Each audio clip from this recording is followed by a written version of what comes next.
하나님 말씀 봅니다. 시편 1편 1절에서 6절 말씀입니다. 한 절씩 교독해서 보고 읽고 듣도록 합니다.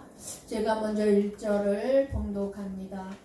복 있는 사람은 악인들의 꾀를 따르지 아니하며 죄인들의 길에 서지 아니하며 오만한 자들의 자리에 앉지 아니하고 오직 여호와의 율법을 즐거워하여 그의 율법을 주야로 묵상하는도다.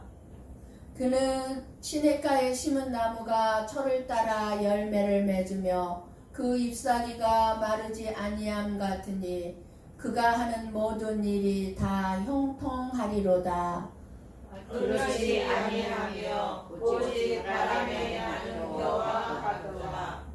그러므로 악인들은 심판을 견디지 못하며 죄인들이 의인들의 모임에 들지 못하리로다. 무릇 의인들의 길은 여호와께서 인정하시나 악인들의 길은 망하리로다. 아멘. 아멘.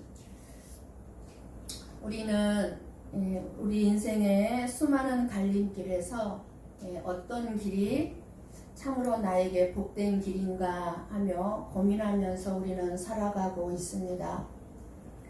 여러분은 어떤 삶의 길이 복된 길이라고 생각하며 살고 있습니까? 세상은 끊임없이 성공의 비결을 이야기하고 다양하게 복의 기준들을 말들을 합니다. 어떤 사람은 돈을 많이 버는 것이 복이라고 얘기합니다.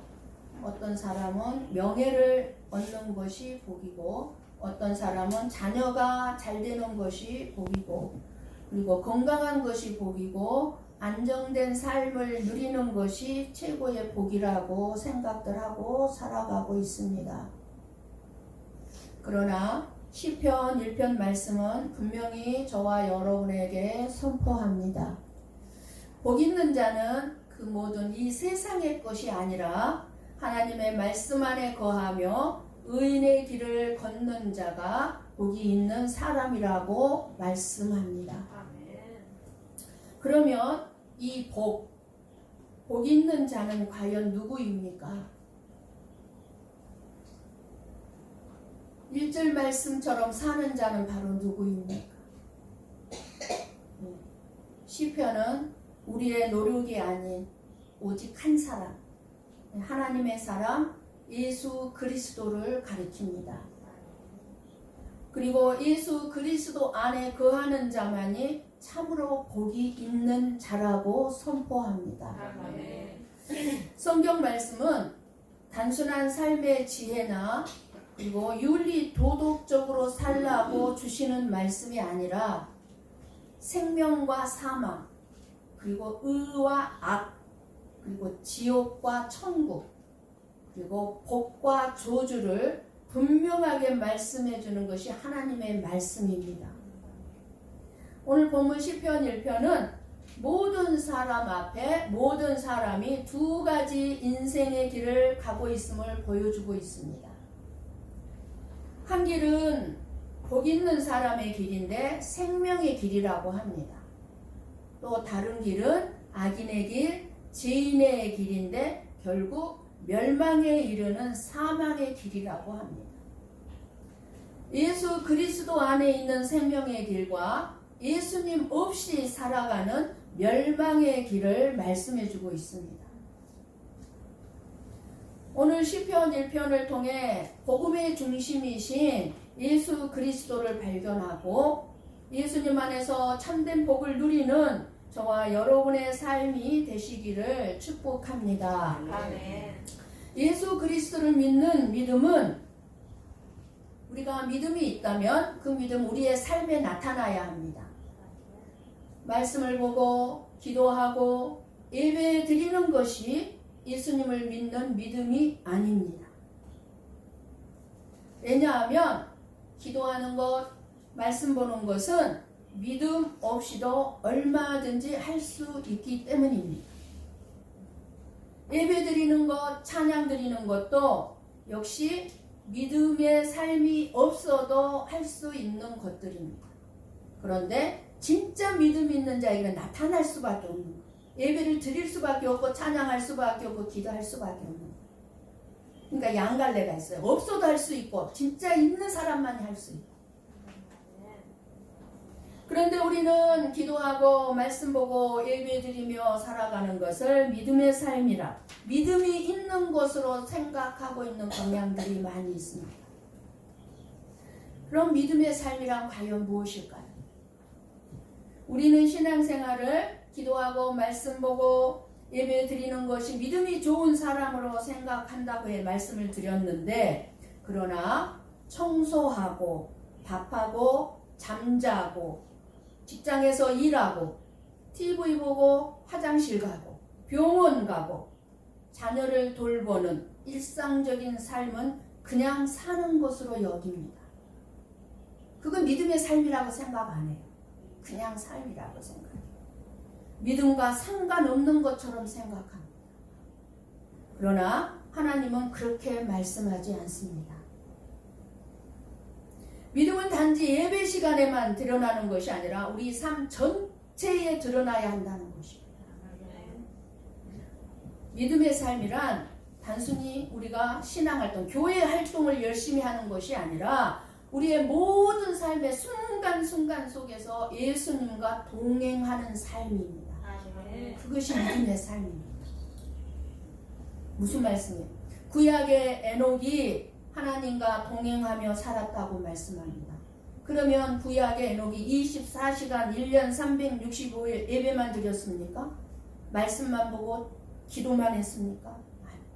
그런데 에녹이 하나님과 평생을 동행했다고 말씀합니다. 그래서 어떻게 됐죠? 살아서 들림받았어요. 에녹만이. 노아도 의인으로서 하나님과 동행하는 삶을 살았다고 말씀하고 있습니다.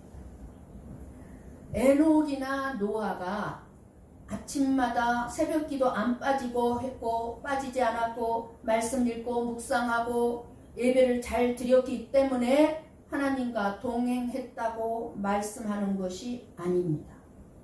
이것은 믿음이 있다면 당연한 거예요. 그것 보고 믿음이 있다고 하는 건 아니에요. 그들의 삶 전체가 하나님 앞에 있었고 모든 삶의 순간순간마다 걸음걸음마다 믿음이 담겨 있었다는 것입니다. 우리가 밥을 먹을 때, 그리고 잠을 잘 때에도, 직장에서 일할 때에도, 사람들을 대할 때에도, TV를 볼 때에도, 화장실을 갈 때에도, 자녀들을 돌볼 때에도 항상 하나님만을 신뢰하며 하나님 앞에서 정직하게 살고 작은 일 하나에도 하나님을 의식하며 살아가는 것, 그것이 바로 믿음의 삶입니다.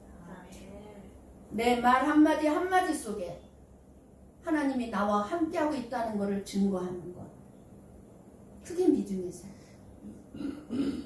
믿음은 예배당 안에서만 나타나는 것이 아니라 우리의 입술에 말로만 나타내는 것이 아니라 우리는 얼마든지 말로 내가 믿음 있는 말을 할 수 있습니다. 그렇게 말로만 나타내는 것이 아니라 부엌에서, 직장에서, 가정에서, 사회에서, 자녀를 돌보며 인간관계에서, 그리고 뒹굴뒹굴 그냥 나부라져 있는 것 같은 그런 쉼의 시간에서 아무런 힘이 없이 누워만 있는 그 모든 곳에서 하나님과 함께 살아가는 삶으로 나타나는 것이 믿음의 삶입니다. 내가 아무 할 일 없이 뒹굴뒹굴 누워만 있다고 해서 믿음이 없는 것입니까? 아니에요. 그런 가운데서 하나님과 함께하는, 하나님 앞에 있는 거예요. 그게 믿음의 삶이에요. 예수님께서 우리를 위해 죽으시고 부활하신 것은 저와 여러분이 단지 종교적인 사람으로 우리를 만들기 위함이 아니라 우리가 매일매일의 삶 속에서 하나님 나라의 자녀답게 살아가도록 하시기 위해서였습니다. 많은 성도들이 내가 믿는 하나님이 어떤 분인가에 대해서는 생각을 하지 아니하고 종교적인 어떤 일에 헌신하면 믿음이 좋은 것으로 생각해 버리는 것입니다. 그러나 시편 말씀은 우리의 이러한 착각에서 벗어나게 하면서 우리의 삶의 주인이신 하나님이 우리를 어떤 길로 인도하시는가를 알게 할 것입니다. 시편 1편 말씀은 복 있는 사람이 누구인가로부터 시작되고 있습니다. 그런데 오늘 1절에서 말씀하시는 복 있는 사람은 악인들의 꾀를 따르지 아니하며 하십니다. 여기서 악인의 꾀는 무엇을 말하겠습니까? 하나님 없이 살아가는 그런 모든 사고방식, 이 세상의 가치관을 말합니다. 못된 사람들이 악인들이 아니라 하나님 없이 살아가는 자들, 이 세상의 가치관을 쫓아 살아가는 자들이 악인들의 꾀예요.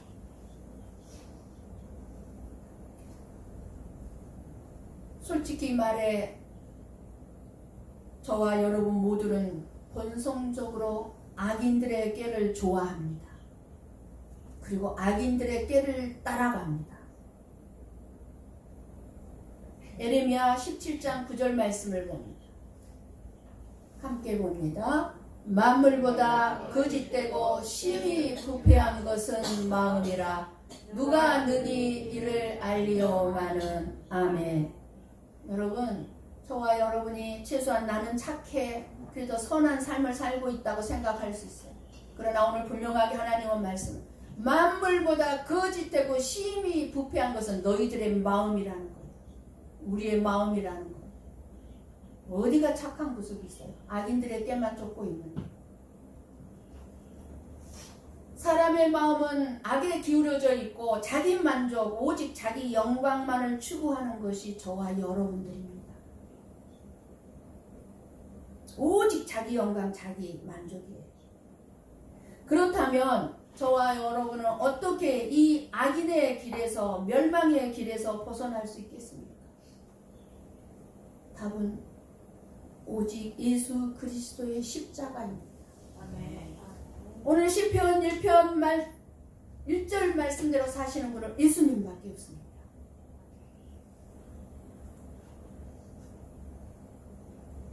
예수 그리스도의 십자가의 피를 믿는 자는 복 있는 사람의 길로 옮겨진 것입니다. 그래서 1절 말씀에 세 가지 동사가 나오는데 악인들의 꾀를 따르지 아니하면 따르다와 죄인들의 길에 서지 아니하면 서다, 그리고 오만한 자들의 자리에 앉지 아니하고 앉다, 세 가지 동사가 나옵니다. 내가 누구를 따르는가에 따라서 복 있는 사람이 될 수도 있고 복을 빼앗기고 내가 멸망의 길에 들어서는 사람이 될 수도 있다는 것입니다. 그리고 죄인의 길에 서지 않는다는 것은 죄를 짓는 곳에 서 있어서는 안 된다는 것입니다. 내가 어디에 서 있는가 하는 것은 너무너무 중요하기 때문에 잘못된 자리에 멈추어 머물러 있는 자리가 되어서는 안 된다는 것입니다. 우리는 말씀 위에 서 있어야 하고 믿음의 반석 위에 내 자신을 세워야 될 줄을 믿습니다. 그리고 세 번째, 오만한 자들의 자리에 앉다. 오만한 자들의 자리에 앉는 것은 뭐를 얘기해요? 교만을 얘기합니다. 교만. 저나 여러분은 나는 교만하지 않아 할 수도 있어요. 아니요. 극치를 달리고 있는 것이 저와 여러분. 교만. 단순히 나쁜 사람들 무리에 가담하지 아니할 뿐이지 우리가 얼마나 많이 하나님의 자리에 앉아서 어떤 일을 이루려고 어떤 꾀를 내고 방법을 꾀하는 것을 말합니다. 우리가 그렇게 한다는 것. 우리의 삶의 태도와 정체성을 드러냅니다. 여러분, 선악과의 의미가 무엇인지 알고 있습니까? 선하다, 악하다. 선악과를 따먹고 선과 악을 구별하게 됐죠. 그러니까 선하다, 악하다 하는 것은 언제나 하나님의 판단이지 저와 여러분이 판단할 수 있는 것이 아닙니다. 그런데 저와 여러분은 끊임없이 오만한 자의 자리에 앉아서 판단하는 악함을 드러내고 있는 것이 사실입니다. 그런 우리가 복 있는 자가 될 수 없는 죄, 그리고 죄된 본성을 오늘 또 말씀이 깨닫게 해 주실 때 우리 안에 참 복을 이루실 수 있는 한 분, 오직 예수 그리스도만을 바라보게 할 줄을 믿습니다. 예수님만이 이 세상의 깨와 죄의 길을 서지 않고 그리고 오만한 자리에 앉지 않으신 참된 복의 사람이었던 예수님 안에 거하는 자만이 복이 있는 자라는 것입니다. 따라서 이 복이 있는 사람은 바로 예수 그리스도이시기 때문에 예수 그리스도 안에 있는 자만이 복을 누릴 수 있는 자라는 것을 말씀해주고 있는 것입니다. 우리는 하나님이 함께하는 사람이고 구원받은 사람이고 그리고 천국에 가야만 할 사람이고 그리고 예수님의 신부가 될 사람들입니다.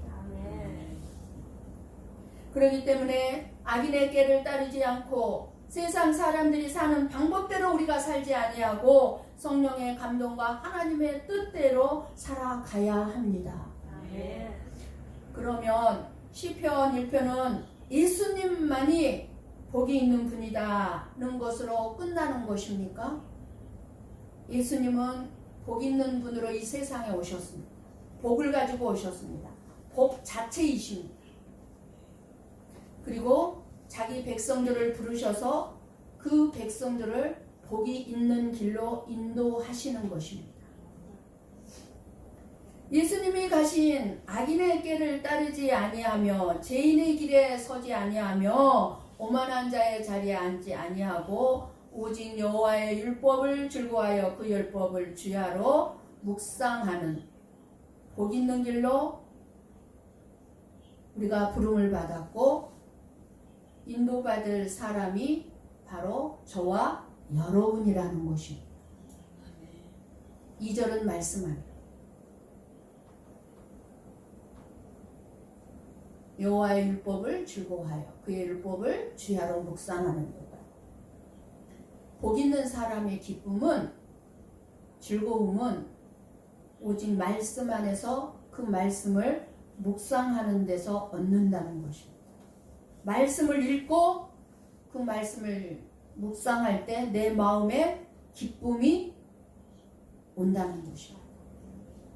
성경 말씀이 내 삶의 기쁨이 되고 즐거움이 되어야 한다는 것입니다. 기쁨이 언제 찾아옵니까? 여러분에게 언제 기쁨이 찾아옵니까? 사랑할 때 찾아옵니다. 사랑할 때.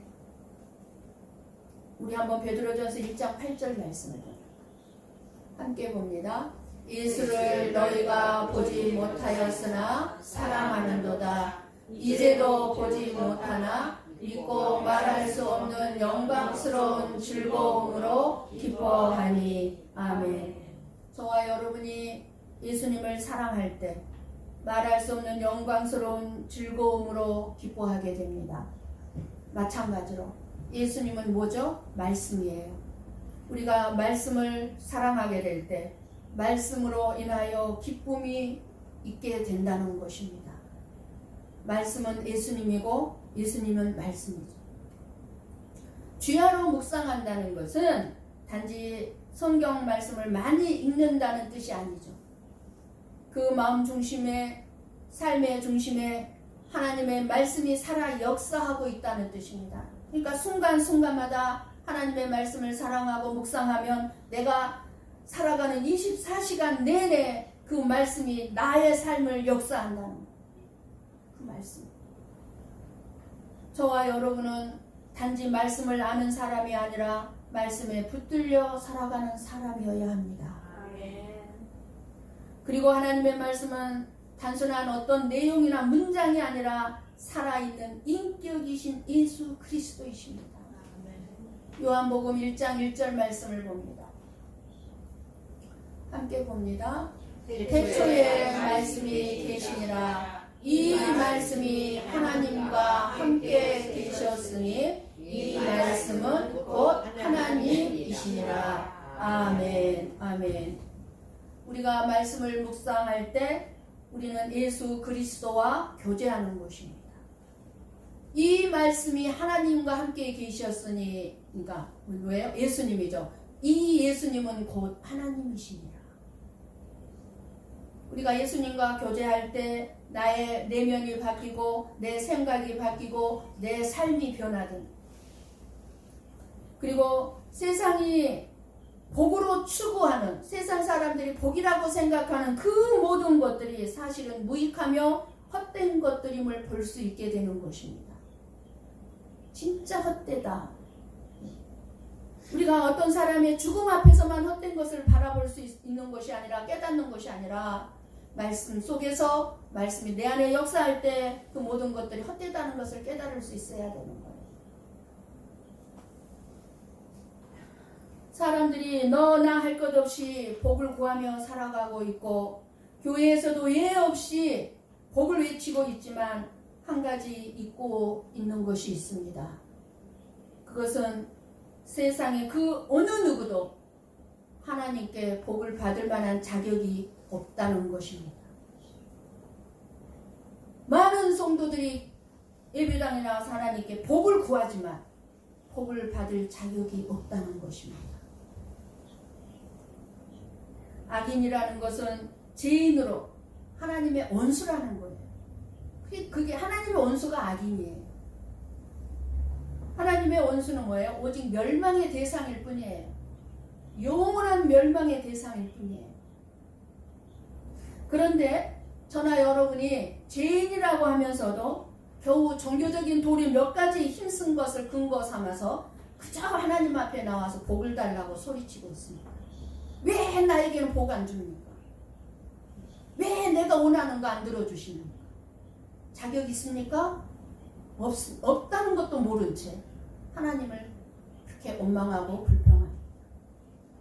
그래서 끊임없이 이 세상의 것들로만 채워져서 부유해지기만을 열망하고 있습니다. 이것이 바로 하나님을 알지 못하고 하나님을 만나지 못한 자들의 종교적인 신앙생활입니다. 종교적인 신앙생활. 그러나 복 있는 사람에게는 더 이상 이 세상의 것은 나의 힘도 안 되고 나의 생명도 아니라는 걸 압니다. 왜냐하면 참된 생명을 공급받은 자로 살아가고 있기 때문입니다.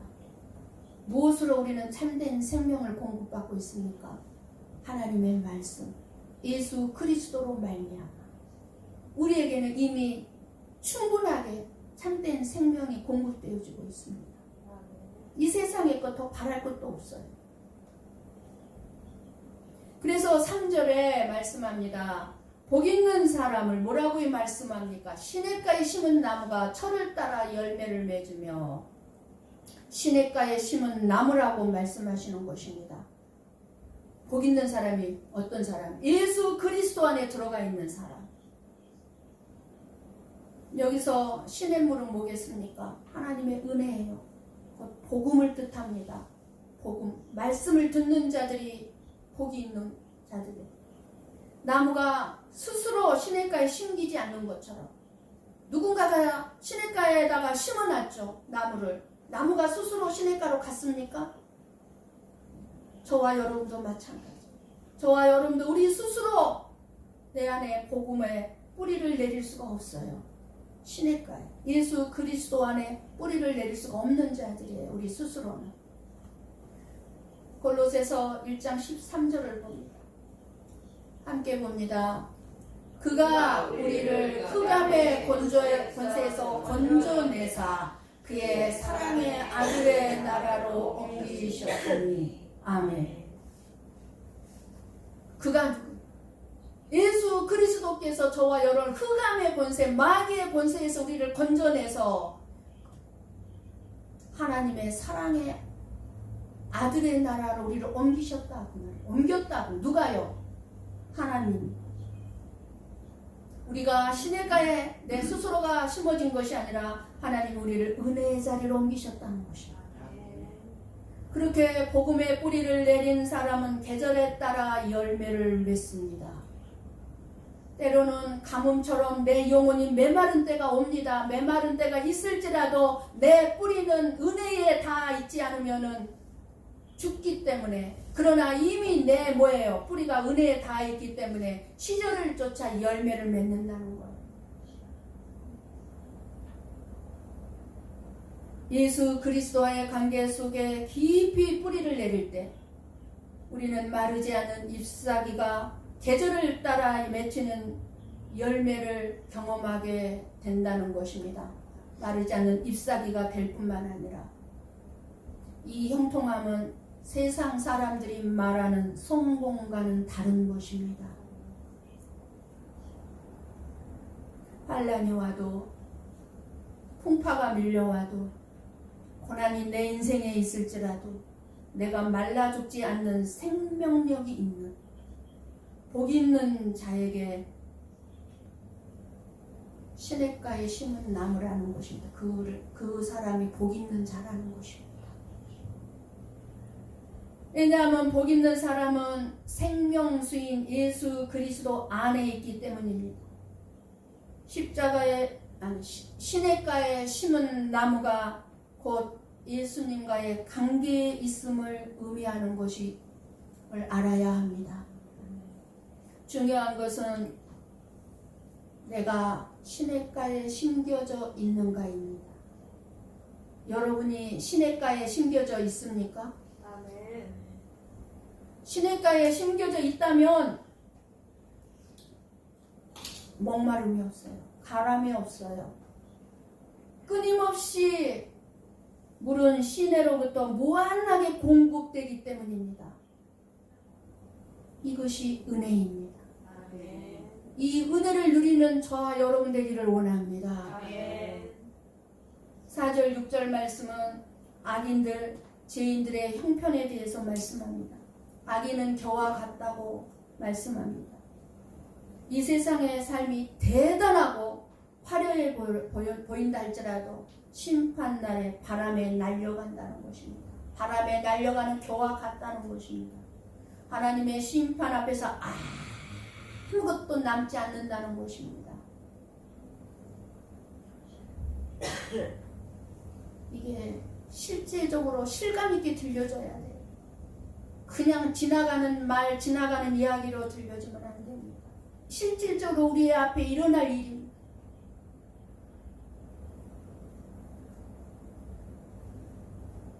악인들은 하나님의 심판을 견디지 못한다는 것입니다.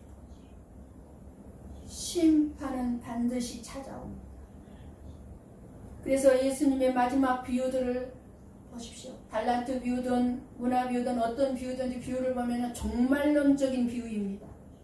이 세상의 삶에 대한 비유가 아니에요. 앞으로 일어날 우리가 당하게 될 말씀들이에요.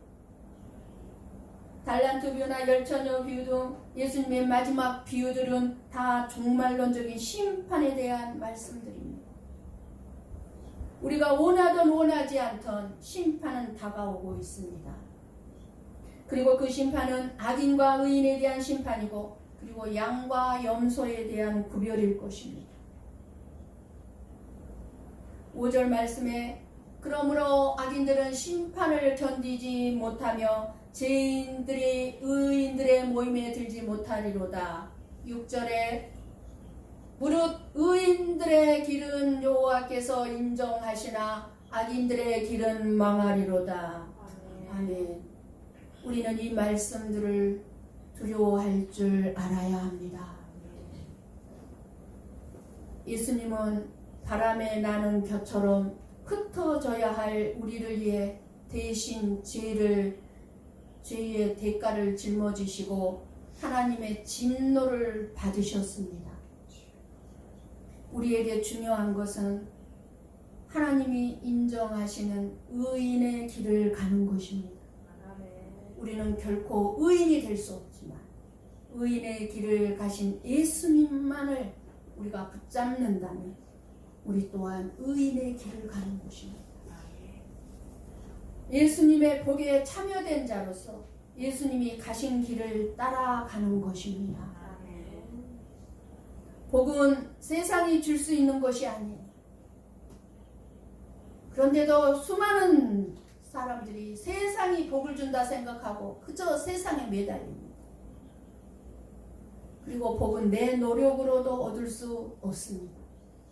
세상 사람들은 열심히 살면 복을 받을 수 있다고 생각합니다. 아니요. 복은 오직 예수 그리스도 안에 있습니다. 오직 예수 그리스도 안에만 있습니다. 오늘 이 말씀 앞에 다시 우리 자신을 낮추고 예수 그리스도 안에 깊이 뿌리 내리고 말씀을 즐거워하고 예수님의 생명 안에 거하시기를 원합니다. 이 길이 복 있는 사람의 길이고 그 길이 곧 생명의 길입니다. 시편 1편은 저와 여러분에게 단순히 착하게 살아라 하는 말씀이 아닙니다. 얼마나 많은 설교가 착하게 살라고 말씀을 전하는지 몰라요. 착하게 살라고 말씀하시는 것이 아니라 우리의 힘으로는 복 있는 사람이 될 수 없음을 말씀해주고 있는 것입니다. 그러나 예수님께서 복 있는 자의 길을 완성하셨습니다. 혹시 지금 여러분의 마음이 메마르고 방향을 잃었다면 예수님의 십자가 앞에 다시 서 보시기를 바랍니다. 복 있는 사람이 되려면 우리가 하는 모든 일이 예수님을 위한 일이 되게 하십시오. 정말로 화장실 가는 것도 밥 먹는 것도 일하는 것도 그 모든 일 누구 때문에 합니까? 내가 자식 때문에, 마누라 때문에, 가정 때문에? 아니요. 예수님 때문에, 예수님을 위해 사는 일이어야 합니다. 그렇게 예수님과 동행하며 살아가는 것이 곧 믿음의 삶이요 복 있는 삶입니다. 기도와 말씀, 예배는 믿음의 삶을 지탱하는 은혜의 수단이지 그것만으로 믿음이 있다고 할 수는 없습니다. 우리의 일상 속에 예수님과 동행하는 삶이어야 합니다.